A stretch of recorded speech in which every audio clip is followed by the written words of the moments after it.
The Thing from Outside by George Allan, England. They sat about their campfire, that little party of Americans retreating southward from Hudson Bay before the oncoming menace of the great cold, sat there, stolid under the awe of the north, under the uneasiness that the day's trek had laid upon their souls. The 3 men smoked, the 2 women huddled close to each other. Fire-glow picked their faces from the gloom of the night among the dwarf firs. A splashing murmur told of the Albany River's haste to escape from the wilderness and reach the bay. "I don't see what there was in a mere circular print on a rock ledge to make our guides desert," said Professor Thorburn. His voice was as dry as his whole personality. "Most extraordinary." "They knew what it was, all right," answered Jandron, geologist of the party. "So do I." He rubbed his cropped mustache. His eyes glinted grayly. "I've seen prints like that before. That was on the Labrador, and I've seen things happen where they were." "Something surely happened to our guides before they'd got a mile into the bush," put in the professor's wife, while Vivian, her sister, gazed into the fire that revealed her as a beauty, not to be spoiled even by a tam and a rough-knit sweater. "Men don't go shooting wildly and scream like that unless—" "They're all dead now, anyhow," put in Jandron, "so they're out of harm's way. Well, we're 250 wicked miles from the CPR rails." "Forget it, Jandy," said Marr, the journalist. "We're just suffering from an attack of nerves, that's all. Give me a fill of baccy." "Thanks. We'll all be better in the morning." Now, speaking of spooks and such, he launched into an account of how he had once exposed a fraudulent spiritualist, thus proving, to his own satisfaction, that nothing existed beyond the scope of mankind's everyday life. But nobody gave him much heed, and silence fell upon the little night encampment in the wilds, a silence that was ominous. Pale, cold stars watched down from spaces infinitely far from man's trivial world. Next day, stopping for chow on a ledge miles upstream, Jandron discovered another of the prints. He cautiously summoned the other 2 men. They examined the print, while the womenfolk were busy by the fire. A harmless thing, the marking seemed, only a ring about 4 inches in diameter, a kind of cup-shaped depression with a raised center. A sort of glaze coated it, as if the granite had been fused by heat. Jandron knelt, a well-knit figure in bright mackinaw and canvas leggings, and with a shaking finger explored the smooth curve of the print in the rock. His brows contracted as he studied it. "We'd better get along out of this as quick as we can," said he in an unnatural voice. "You've got your wife to protect, Thorburn, and I've got Vivian." "And you have," nipped Marr. The light of an evil jealousy gleamed in his heavy-lidded look. "What you need is an alienist." "Really, Jandron," the professor admonished, "you mustn't let your imagination run away with you." "I suppose it's imagination that keeps this print cold," the geologist retorted. His breath made faint, swirling corals of vapor above it. "Nothing but a pothole," judged Thorburn, bending his spare, angular body to examine the print. The professor's vitality all seemed centered on his big bulged skull that sheltered a marvelous thinking machine. Now he put his lean hand to the base of his brain, rubbing the back of his head as if it ached. Then, under what seemed some powerful compulsion, he ran his bony finger around the print in the rock. "By Jove, but it is cold," he admitted, "and looks as if it had been stamped right out of the stone. Extraordinary." "Dissolved out, you mean," corrected the geologist, "by cold." The journalist laughed mockingly. "Wait till I write this up," he sneered. "Noted geologist declares frigid ghost dissolves granite." Jandron ignored him. He fetched a little water from the river and poured it into the print. "Ice!" ejaculated the professor. "Solid ice!" "Frozen in a second," added Jandron, while Marr frankly stared. "And it'll never melt either. I tell you, I've seen some of these rings before, And every time horrible things have happened, incredible things. Something burnt this ring out of the stone, burnt it out with the cold interstellar space. Something that can import cold as a permanent quality of matter. Something that can kill matter and totally remove it.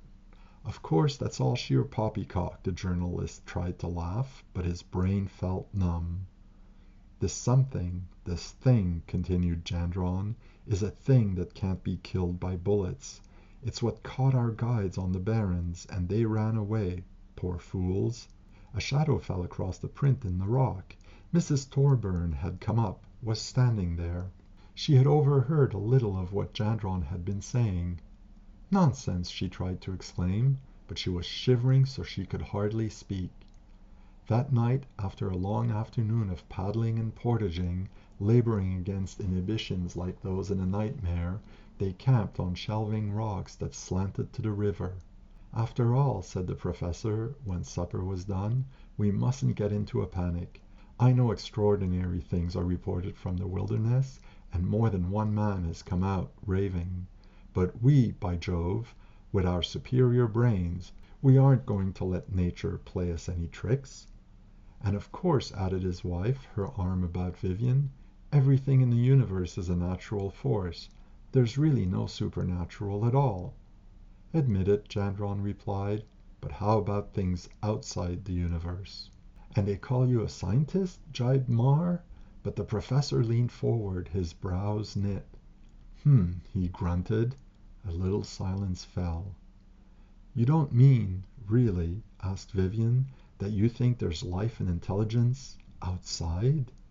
Gendron looked at the girl. Her beauty, haloed with ruddy gold from the firelight, was a pain to him as he answered, Yes, I do, and dangerous life, too.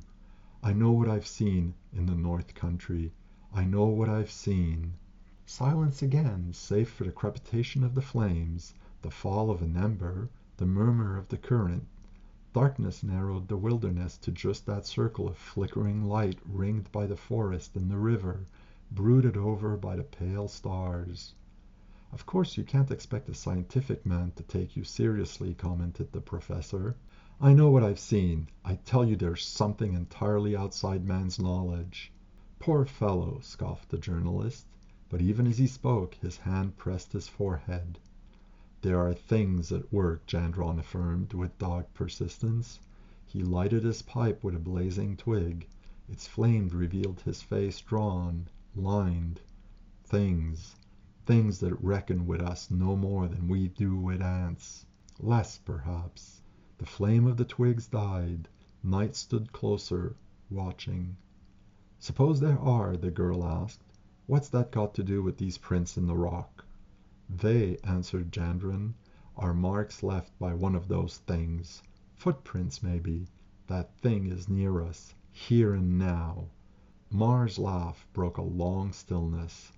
And you, he exclaimed, with an AM and a BS to write after your name.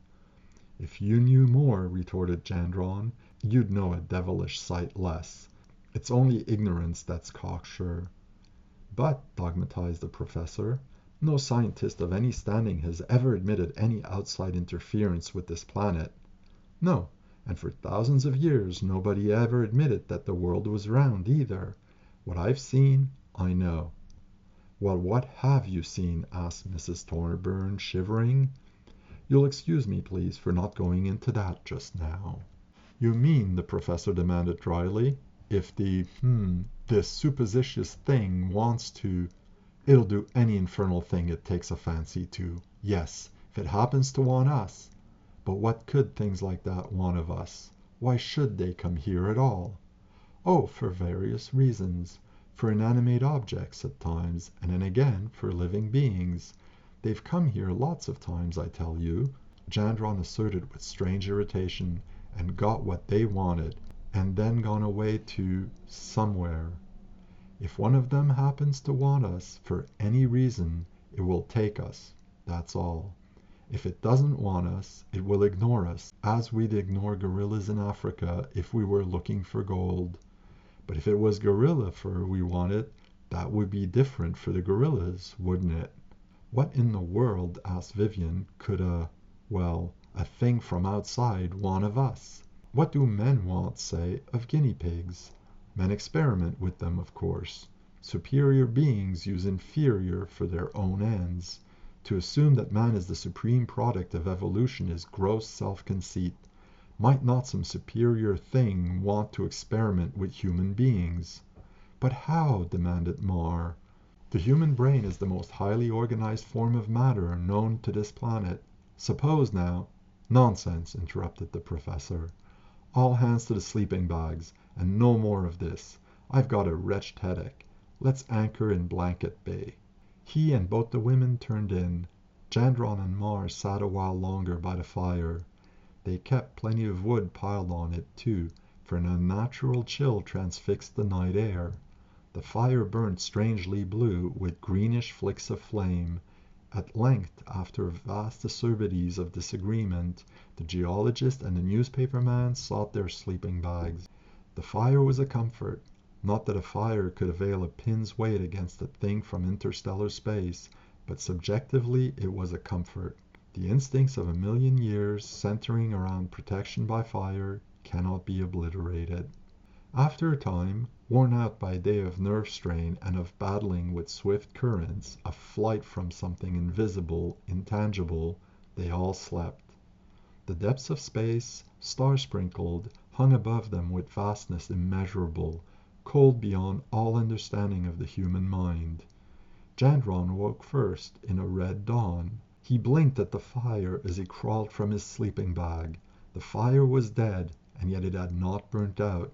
Much wood remained unconsumed, charred over, as if some gigantic extinguisher had in the night been lowered over it. Growled Gendron. He glanced about him on the ledge. Prince, too. I might have known.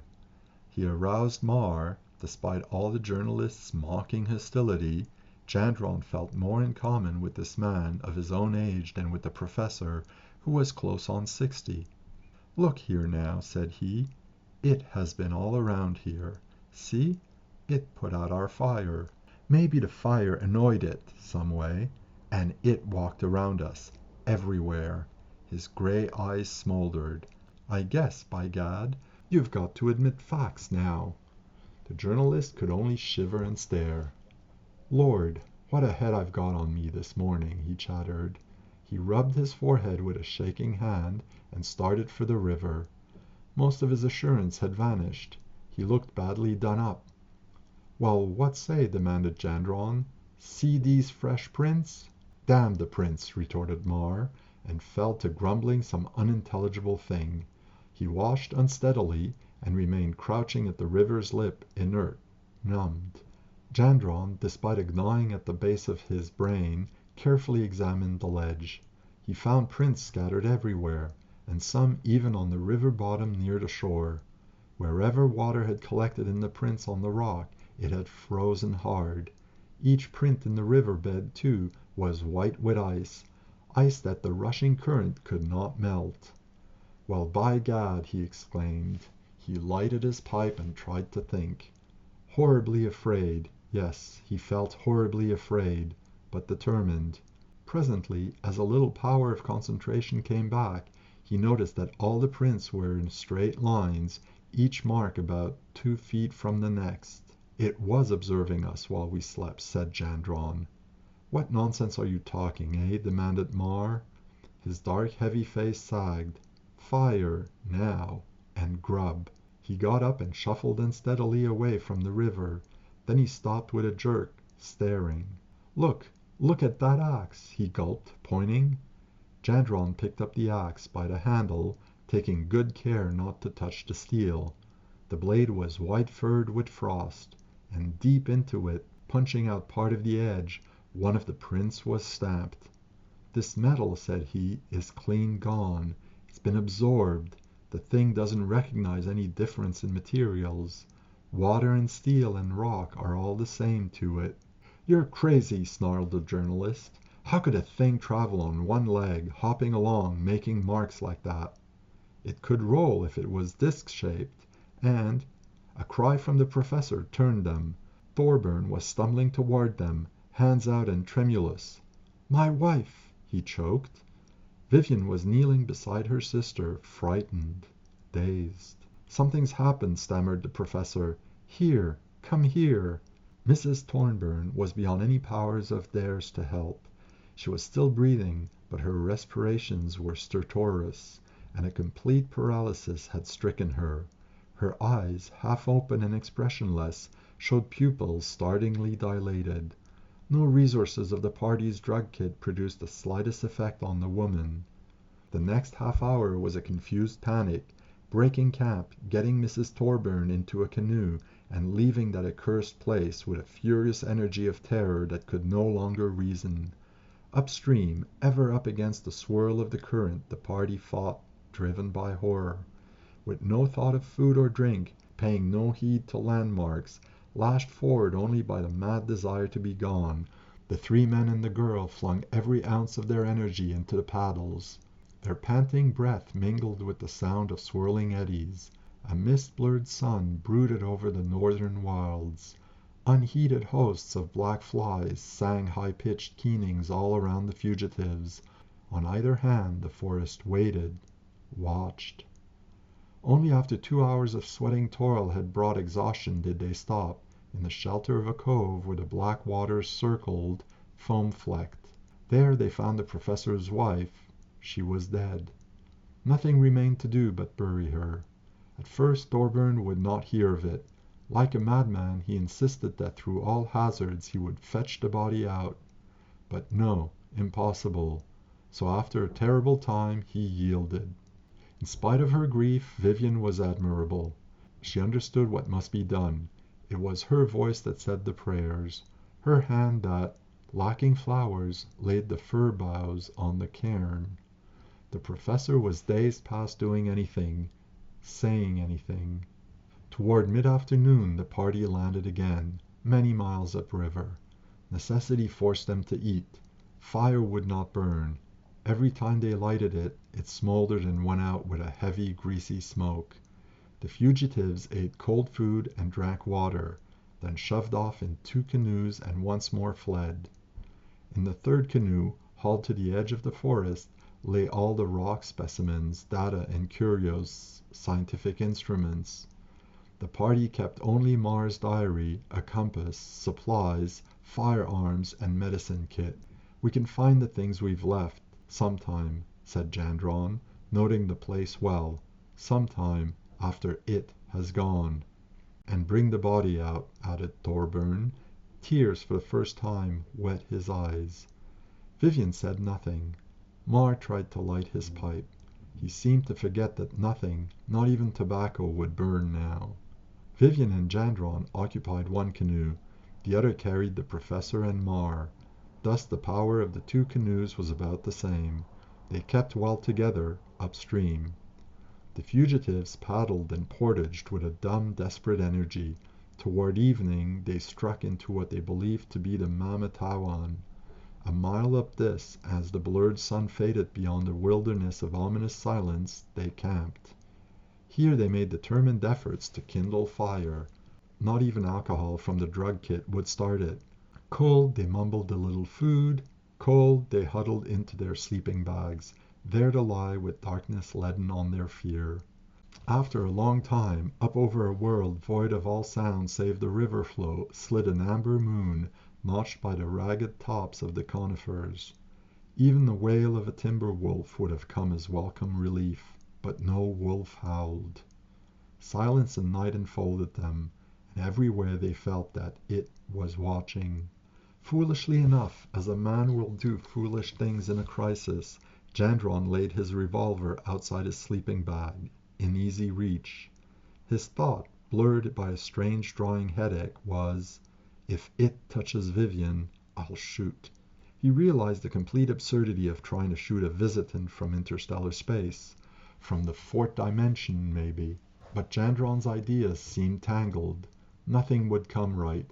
He lay there, absorbed in a kind of waking nightmare. Now and then, rising on an elbow, he hearkened, all in vain. Nothing so much as stirred.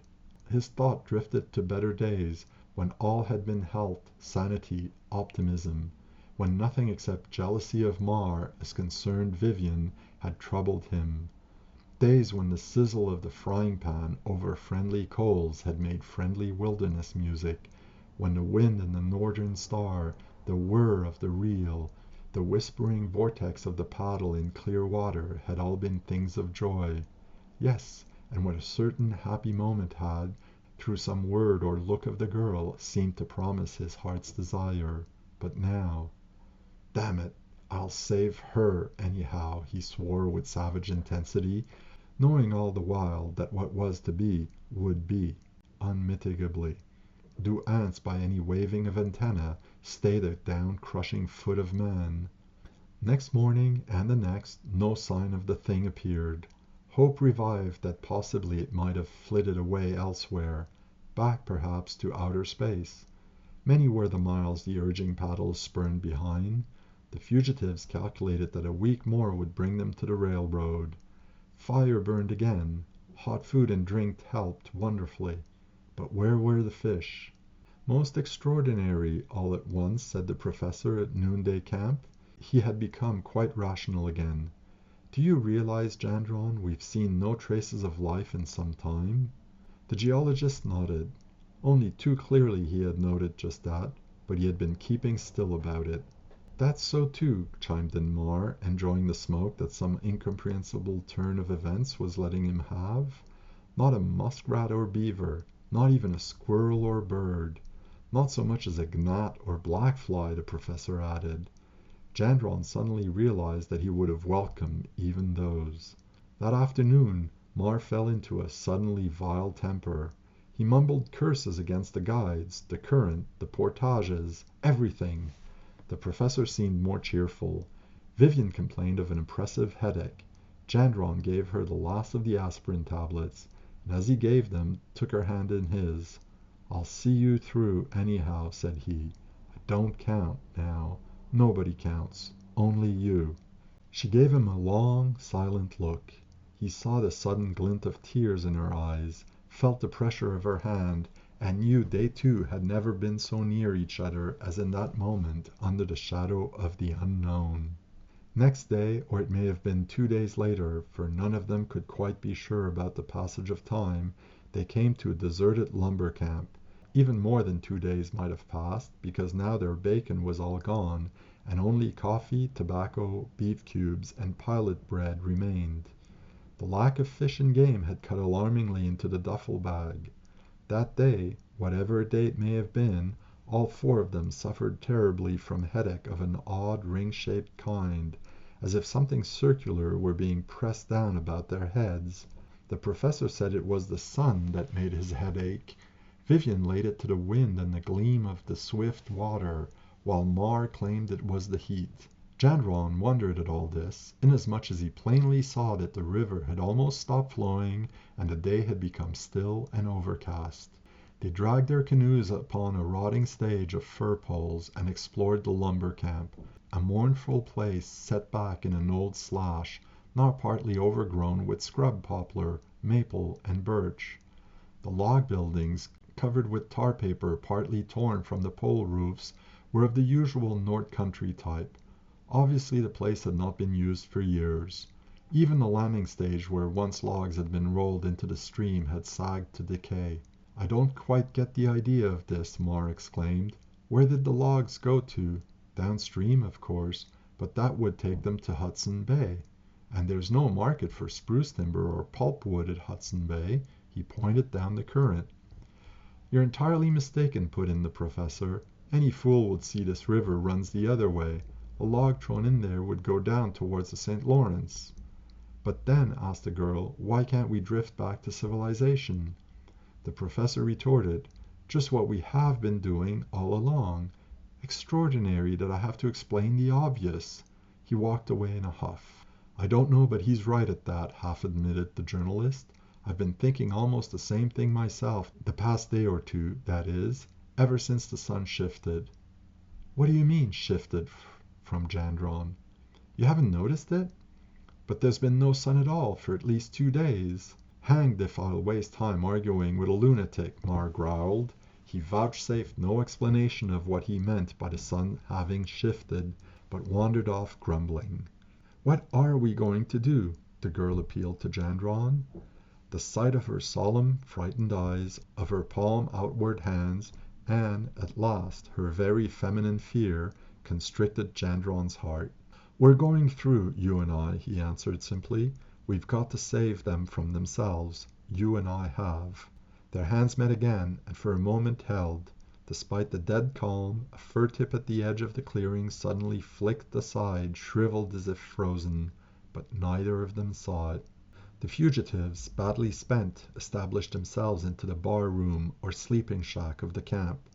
They wanted to feel a roof over them again, if only a broken one. The traces of men comforted them. A couple of broken peavies, a pair of snowshoes with the thongs all gnawed off, a cracked bit of mirror, a yellowed almanac dated 1899. Gendron called the professor's attention to this almanac, but the professor thrust it aside. "What do I want of a Canadian census report?" he demanded, and fell to counting the bunks over and over again. His big bulge of his forehead, that housed the massive brain of him, was oozing sweat. Mar cursed what he claimed was sunshine through the holes in the roof, though Gendron could see none. Claimed the sunshine made his head ache. "But it's not a bad place," he added. "We can make a blaze in that fireplace and be comfy. I don't like that window, though." "What window?" asked Gendron. "Where?" Mar laughed and ignored him. Gendron turned to Vivian, who had sunk down on the deacon seat and was staring at the stove. "Is there a window here?" he demanded. "Don't ask me," she whispered. I don't know." With a very thriving fear in his heart, Gendron peered at her a moment. He fell to muttering, "I'm Wallace Gendron, 37 Ware Street, Cambridge, Massachusetts. I'm quite sane, and I'm going to say so, and I'm going to stay so. I'm going to save her. I know perfectly well what I'm doing, and I'm sane, quite sane." After a time of confused and purposeless wrangling, they got a fire going and made coffee. This and cube bouillon with hardtack helped considerably. The camp held too. A house, even a poor and broken one, is a wonderful barrier against a thing from outside. Presently darkness folded down. The men smoked, thankful that tobacco still held out. Vivian lay in a bunk that Gendron had piled with spruce boughs for her and seemed to sleep. The professor fretted like a child over the blisters his paddle had made upon his hands. Mar laughed now and then, though what he might be laughing at was not apparent. Suddenly he broke out, "After all, what should it want of us?"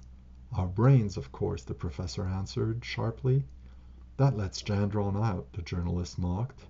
"But," added the professor, "I can't imagine a thing callously destroying human beings, and yet—" He stopped short, with surging memories of his dead wife. "What was it," Gendron asked, "that destroyed all those peoples in Valladolid, Spain, that time so many of them died in a few minutes after having been touched by an invisible something that left a slight red mark on each? The newspapers were full of it." "Piffle," yarned Mar. "I tell you," insisted Gendron, "there are forms of life as superior to us as we are to ants. We can't see 'em. No ant ever saw a man. And did any ant ever form the least conception of a man? These things have left thousands of traces, all over the world. If I had my reference books—" "Tell that to the Marines. Charles Fort, the greatest authority in the world on unexplained phenomena," persisted Gendron, "gives innumerable cases of happenings that science can't explain, in his Book of the Damned. He claims this earth was once a no-man's land, where all kinds of things explored and colonized and fought for possession. And he says that now everybody's warned off except the owners. I happen to remember a few sentences of his. In the past, inhabitants of a host of worlds have dropped here, hopped here, wafted here, sailed, flown, motored, walked here, have come singly, have come in enormous numbers, have visited for hunting, trading, mining. They have been unable to stay here, have made colonies here, have been lost here." "Poor fish, to believe that," mocked the journalist. while the professor blinked and rubbed his bulging forehead. I do believe it, insisted Jandron. The world is covered with relics of dead civilizations that have mysteriously vanished, leaving nothing but their temples and monuments. Rubbish! How about Easter Island? How about all the gigantic works there and in 1,000 other places, Peru, Yucatan, and so on, which certainly no primitive race ever built? That's thousands of years ago, said Mar, and I'm sleepy. For heaven's sake, can it? Oh, all right, but how explain things then? What the devil could one of those things want of our brains? Suddenly put in the professor. After all, what? Well, what do we want of lower forms of life? Sometimes food, again some product or other, or just information. Maybe it is just experimenting with us, the way we poke an anthill. There's always this to remember, that the human brain tissue is the most highly organized form of matter in this world. Yes, admitted the professor, but what? It might want brain tissue for food, for experimental purpose, for lubricant. How do I know? Jandron fancied he was still explaining things, but all at once he found himself waking up in one of the bunks. He felt terribly cold, stiff, sore. A sift of snow lay here and there on the camp floor, where it had fallen through holes in the roof. Vivian, he croaked hoarsely. Thorburn. Mar. Nobody answered. There was nobody to answer. Jandron crawled with immense pain out of his bunk and blinked round with bleary eyes. All of a sudden he saw the professor and gulped. The professor was lying stiff and straight in another bunk on his back. His waxen face made a mask of horror. The open, staring eyes, with pupils immensely dilated, sent Jandron shuddering back. A livid ring marked the forehead that now sagged inward as if empty. Vivian, croaked Jandron, staggering away from the body. He fumbled to the bunk where the girl had lain. The bunk was quite deserted. On the stove, in which lay half-charred wood smothered out as if by some noxious gas, still stood the coffee-pot. The liquid in it was frozen solid. Of Vivian and the journalist no trace remained. Along one of the sagging beams that supported the roof, Jandron's horror-blasted gaze perceived a straight line of frosted prints, ring-shaped, bitten deep. Vivian! Vivian! No answer. Shaking, sick, gray, half-blind with a horror not of this world, Jandron peered slowly around. The duffel bag and supplies were gone. Nothing was left but that coffee-pot and the revolver at Jandron's hip. Jandron turned, then. Astare, his skull feeling empty as a burst drum, he crept lamely to the door and out into the snow. Snow! It came slanting down. From a gray sky it steadily filtered. The trees showed no leaf. Birches, poplars, rock maples, all stood naked. Only the conifers drooped sickly green. In a little shallow across the river, snow lay white on thin ice. Ice? Snow? Rapt with terror, Jandron stared. Why, then he must have been unconscious 3 or 4 weeks. But how?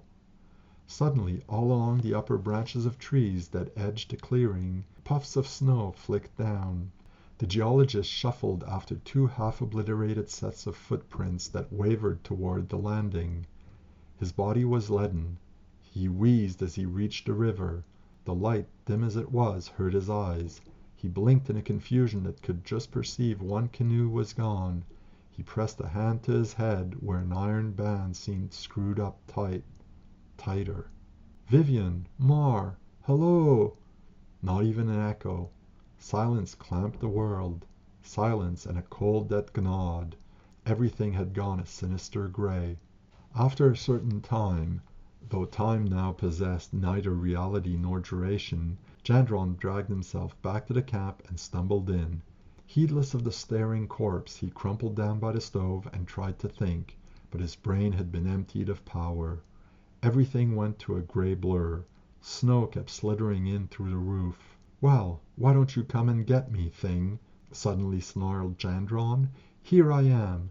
Damn you, come and get me. Voices. Suddenly he heard voices. Yes, somebody was outside, there. Singularly aggrieved, he got up and limped to the door. He squinted out into the gray, saw two figures down by the landing. With numb indifference he recognized the girl and Mar. Why should they bother me again, he nebulously wondered. Can't they go away and leave me alone? He felt peevish irritation. Then, a modicum of reason returning, he sensed that they were arguing. Vivian, beside a canoe freshly dragged from thin ice, was pointing. Mar was gesticulating. All at once Mar snarled, turned from her, plodded with bent back toward the camp. "But listen," she called, her roughneck sweater all powdered with snow. "That's the way," she gestured downstream. "I'm not going either way," Mar retorted. "I'm going to stay right here." He came on, bareheaded. Snow grayed his stubble of beard, but on his head it melted as it fell, as if some fever there had raised the brain stuff to improbable temperatures. "I'm going to stay right here all summer." His heavy lids sagged. Puffy and evil, his lips showed a glint of teeth. "Let me alone." Vivian lagged after him, kicking up the ash-like snow. With indifference Gendron watched them. Trivial human creatures. Suddenly Mar saw him in the doorway and stopped short. He drew his gun. He aimed at Gendron. "You! Get out!" he mouthed. "Why in can't you stay dead?" "Put that gun down, you idiot," Gendron managed to retort. The girl stopped and seemed trying to understand. "We can get away yet, if we all stick together." "Are you going to get out and leave me alone?" demanded the journalist, holding his gun steadily enough. Gendron, wholly indifferent, watched the muzzle. Vague curiosity possessed him. Just what, he wondered, did it feel like to be shot? Mar pulled trigger. Snap! The cartridge missed fire. Not even powder would burn. Mar laughed, horribly, and shambled forward. "Serves him right," he mouthed. "He'd better not come back again." Gendron understood that Mar had seen him fall, but still he felt himself standing there, alive. He shuffled away from the door. No matter whether he was alive or dead, there was always Vivian to be saved. The journalist came to the door, paused, looked down, grunted, and passed into the camp. He shut the door. Gendron heard the rotten wooden bar of the latch drop. From within echoed a laugh, monstrous in its brutality. Then, quivering, the geologist felt a touch on his arm. "Why did you desert us like that?" he heard Vivian's reproach. "Why?" He turned, hardly able to see her at all. "Listen," he said thickly. "I'll admit anything. It's all right. But just forget it for now. We've got to get out of here. The professor is dead in there, and Mar's gone mad and barricaded himself in there. So there's no use staying. There's a chance for us yet. Come along." He took her by the arm and tried to draw her toward the river, but she held back. The hate in her face sickened him. He shook in the grip of a mighty chill. "Go? With you?" she demanded. "Yes, by God," he retorted in a swift blaze of anger, "or I'll kill you where you stand. It shan't get you, anyhow." Swiftly piercing, a greater cold smote to his inner marrows.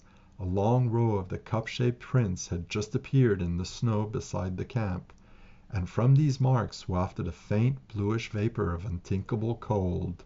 "What are you staring at?" the girl demanded. "Those prints in the snow there, see?" He pointed a shaking finger. "How can there be snow at this season?" He could have wept for the pity of her, the love of her. On her red tam, her tangle of rebel hair, her sweater, the snow came steadily drifting, yet there she stood before him and prated of summer. Gendron heaved himself out of a very slough of down-dragging lassitudes. He whipped himself into action. "Summer, winter, no matter," he flung at her. "You're coming along with me." He seized her arm with the brutality of desperation that must hurt to save. And murder, too, lay in his soul. He knew that he would strangle her with his naked hands, if need were, before he would ever leave her there for it to work its horrible will upon. "You come with me," he mouthed, "or by the Almighty—" Mars screamed in the camp, whirled him toward the door. That scream rose higher, higher, even more and more piercing, just like the screams of the runaway Indian guides in what now appeared the infinitely long ago. It seemed to last hours, and always it rose, rose, as if being wrung out of a human body by some kind of agony not conceivable in this world. Higher, higher. Then it stopped. Gendron hurled himself against the plank door. The bar smashed, the door shivered inward. With a cry, Gendron recoiled. He covered his eyes with a hand that quivered, claw-like. Go away, Vivian. Don't come here. Don't look. He stumbled away, babbling. Out of the door crept something like a man, a queer, broken, bent-over thing, a thing crippled, shrunken and flabby, that whined. This thing, yes, it was still Mar, crouched down at one side, quivering, whimpering. It moved its hand as a crushed ant moves its antenna, jerkily, without significance. All at once Gendron no longer felt afraid. He walked quite steadily to Mar, who was breathing in little gasps. From the camp issued an odor unlike anything terrestrial. A thin grayish grease covered the sill. Gendron caught hold of the crumpling journalist's arm. Mar's eyes leered, filmed, unseeing. He gave the impression of a creature whose back had been broken, whose whole essence and energy have been wrenched asunder, yet in which life somehow clings, palpitant. A creature vivisected. Away through the snow Gendron dragged him. Mar made no resistance, just let himself be led, whining a little, palsied, rickety, shattered. The girl, her face whitely cold as the snow that fell on it, came after. Thus they reached the landing at the river. Come now, let's get away, Gendron made shift to articulate. Mar said nothing, but when Gendron tried to bundle him into a canoe, something in the journalist revived with swift, mad hatefulness. That something lashed him into a spasm of wiry, incredibly venomous resistance. Slavers of blood and foam streaked Mar's lips. He made horrid noises, like an animal. He howled dismally and bit, clawed, writhed, and groveled. He tried to sink his teeth into Gendron's leg. He fought appallingly, as men must have fought in the inconceivable remote days even before the Stone Age. And Vivian helped him. Her fury was a tiger cat's. Between the pair of them, they almost did him in. They almost dragged Gendron down, and themselves too, into the black river that ran swiftly, sucking under the ice. Not till Gendron had quite flung off all vague notions and restraints of gallantry, not until he struck from the shoulder, to kill, if need were, did he best them. He beat the pair of them unconscious, trussed them hand and foot with the painters of the canoes, rolled them into the larger canoe, and shoved off. After that the blankness of a measureless oblivion descended. Only from what he was told, weeks after, in the Royal Victoria Hospital at Montreal, did Gendron ever learn how and when a field squad of Dominion foresters had found them drifting in Lake Musawamkeag, and that knowledge filtered slowly into his brain during a period inchoate as Iceland fogs, that Mar was dead and the girl alive. That much, at all events, was solid. He could hold to that. He could climb back, with that, to the real world again. Gendron climbed back, came back. Time healed him as it healed the girl. After a long, long while they had speech together. Cautiously he sounded her wells of memory. He saw that she recalled nothing, so he told her white lies about capsized canoes and the sad death, in realistically described rapids, of all the party except herself and him. Vivian believed. Fate, Gendron knew, was being very kind to both of them.